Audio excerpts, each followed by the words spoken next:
Hi, I'm Dan Obashan, and welcome back to the Joy of Tennis Teaching. Today we're going to recreate my favorite lesson all time as a student, but before we do, I'd like to introduce my good friend and favorite student of all time, Scott Cameron. Scott just flew in from the East Coast, where he participated in the USTA Men's National Grass Courts in Rhode Island. And Scott managed to win the doubles and achieve a gold ball, which is the highest honor you can get as an amateur player in the United States.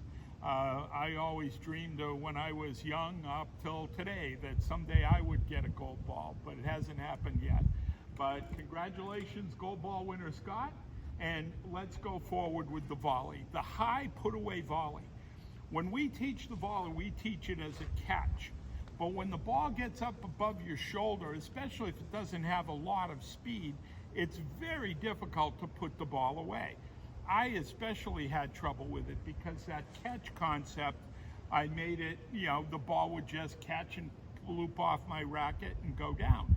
And if you catch up here with no swing, the ball pops up in the air. So most coaches will teach you to punch it. Or today, a lot of players do the swinging topspin volley. And I'll explain why that's bad at the end. So what Peter said when he saw me hit some of these volleys is he said, you don't have enough spin on the ball. And I was like, well, how the heck do you get spin on the ball when it's way up there? And he showed me these 3 steps. Step 1, Scott's going to tip the ball backwards.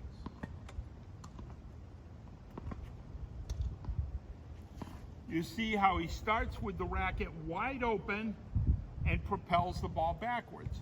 Now, Peter fed a whole basket of balls hitting hard ground strokes from the baseline to my high forehand volley that I had to tip backwards. And while I was doing it, I thought, this is the craziest thing I've ever done. Once we finished the first basket, we went to the second basket, which is you prepare like you're going to tip it backwards, but you squeeze the bottom 3 fingers and you launch the ball up in the air for a high lob volley. That's beautiful. That's it. And again, Peter fed me a whole basket of these, and I thought, well, that's pretty good, but how am I going to do that in a game? And then came the trick to finalizing it. He said, start like you're going to pop it up in the air or tip it backwards, but then swing your racket forward with a lot of force, swinging down with the open racket face, and what comes out is a ball that shoots deep into the court and has a very low bounce because of all the backspin that is created. So Scott's going to get up there and really hit it and open it and put it away.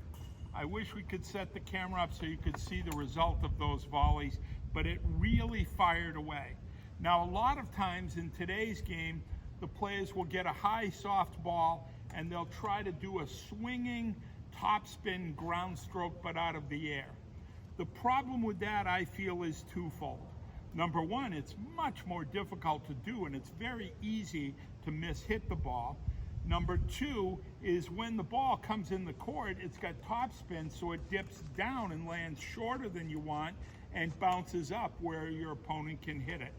This one, you can drive through any player, and you can also change the direction and the speed and even soften it up once you really get the feel for it.